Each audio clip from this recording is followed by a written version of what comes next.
Ladies, nagseselos ba ang karelasyon mo, ang boyfriend mo? Ito ang mga dapat mong gawin. Hello guys! So, ang topic natin for today, ito. Mga gawin mo kapag ang karelasyon mong lalaki ay seloso or madalas magselos. So, kung nakaka-relate ka, panoorin mo ito.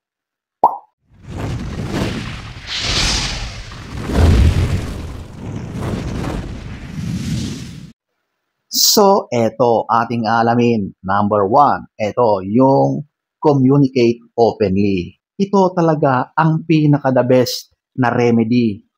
Mag-usap kayo, kausapin mo siya. Maging open kayo sa bawat isa, sa mga nararamdaman ninyo, lalong-lalo na sa kanya, okay? Dapat yung partner mong lalaki ay maging open siya sa mga nararamdaman niya, sa mga ayaw, sa mga gusto niya, okay? Para hindi siya humahantong sa mga ganyan na eksena. Normal ang maging seloso. Normal ang ganyang feelings ng pagseselos. Kapag ito na ay nakakaapekto doon sa kanyang mga ginagawa at sa kanyang mood, kailangang i-address ang mga bagay na yan through communication or pag-uusap, okay? So, dapat open kayo sa mga ganyang usapin para nalalaman nyo kung ano yung mga do's and don'ts para hindi siya humahantong sa ganyan. Number 1. Number 2, ito yung reassure him or ibigay mo yung assurance mo, di ba? Minsan kulang lang sa ganyan. Kaya yung lalaki ay nagmamaktol, nagsiselos dahil hindi na nakikita sa iyo yung mga ganyan or feeling niya ay kulang yung mga ipinapakita mo sa kanya. So, sabihin mo ng diretsahan na huwag kang mag-alala. Alam mo, ikaw ang mahal na mahal ko, wala nang iba. Okay? Hindi ko yan gagawin dahil ikaw lang yung lalaki na aking mahal at wala nang iba. So yung mga ganyang words of assurance, yun ang kanyang gustong marinig para maging kampante siya. Para hindi na siya nagiging praning, hindi na siya nag-iisip ng mga kung ano-ano, di ba? Kaya bilang kapareha din, dapat yung mga ganyang mga words of assurance ay sabihin mo sa kanya, okay? Yung mga paglalambing mo, huwag mo nang ipagkait. So, ayan po ang number 2. Number 3, ito yung understanding the root cause. So, maaring meron siyang experiences in the past, mga pinagdaanan niya, previous relationships niya, or mga nakita niya sa mga tao na dumaan sa ganyan. Okay? So, ito ang nagiging dahilan kung bakit siya nagseselos, di ba? So, dapat naiintindihan mo rin kung ano yung pinanggagalingan niya, kung ano yung mga dahilan kung bakit siya nagseselos. Sa halip na mag-react ka, yung iba kasi nagagalit na agad, di ba? Huwag pong ganon, okay? Magalit ka kung labis-labis na or hindi na tama yung ginagawa niya.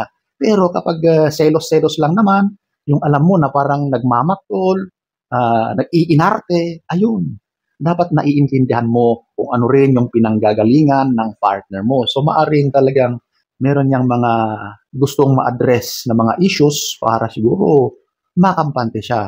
So yun lang naman. Sigurado yan kapag napag-usapan niyo kung ano yung mga dahilan niya, magiging okay na rin siya. Okay? Kaya siya nagsiselos dahil sa mga ganyang experience niya in the past. Yun ang isa sa nakaka-apekto.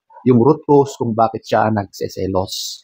Number 3. Number 4, ito yung set boundaries. So, sa isang relasyon ay mahalaga talaga yung meron kayong sinusunod na panuntunan. So, kapag sa isang relasyon, ito yung mga boundaries na ginagawa nyo na huwag nyong gawin or huwag nyong lagpasan.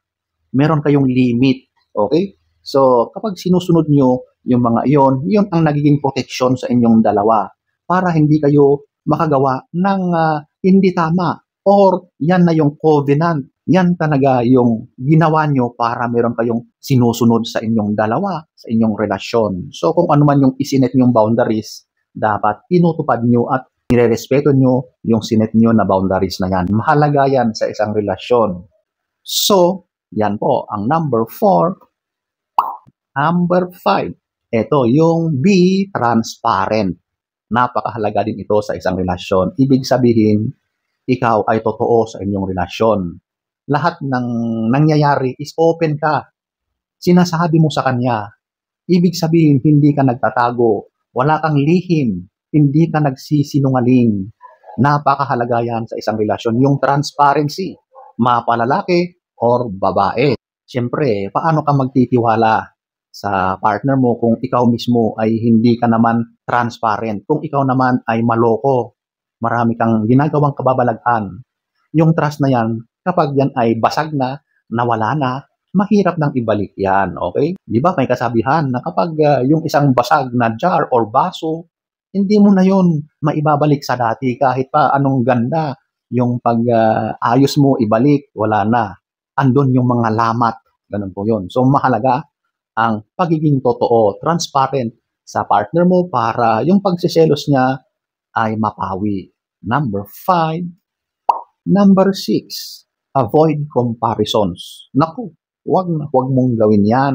Never kang magkumpara, lalong-lalo na kapag usapin sa mga ex mo at ikinukumpara mo siya. Huwag mong gawin yan. Akala mo makakatulong yan. Naku, hindi.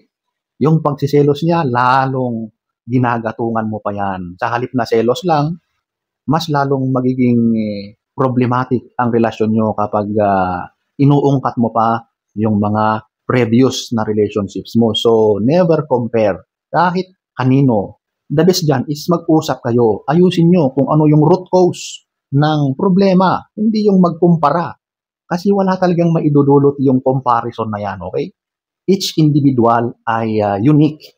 Iba-iba ang pagkatao ng bawat nilalang. Ang dapat gawin dyan is i-push mo, bigyan mo ng moral, tulungan mo siya. Kapag ginawa mo na ang lahat at wala talaga, ay ibang usapan na yon, okay?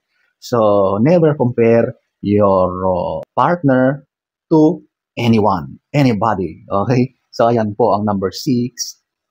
Number 7, respect his feelings. So, syempre, normal talaga ang selos. Lahat naman ay mayroon siyang dahilan kung bakit nagseselos. Yung nagseselos na wala namang dahilan, ibang usapan na yon. Pero tiyak na meron niyang dahilan. Yun po ay nakukuha sa usapan. Maging open tayo. Tulad ng sinabi ko sa umpisa, dapat lahat yan ay pinag-uusapan. At kung ano man yung feelings ng lalaki sa iyo, kung nagsiselos siya, dapat nauunawaan mo, naiintindihan mo rin yung pinanggagalingan niya. At kung ano man yun ay irespeto mo. Huwag mo muna siyang husgahan, okay? So, a deeper understanding kung bakit siya nagsiselos, mas makakatulong yun sa relasyon ninyo. So, respeto muna. Kapag kayang ayusin at baguhin yung mga bagay-bagay, the best. Okay? So, respect. Number 7. So, ayan po, ang maaari mong gawin kapag ang partner mong lalaki ay napakasiloso or madalas nagseselos. So, sana ay nagustuhan nyo ang ating topic for today. Next story time. Don't forget to subscribe.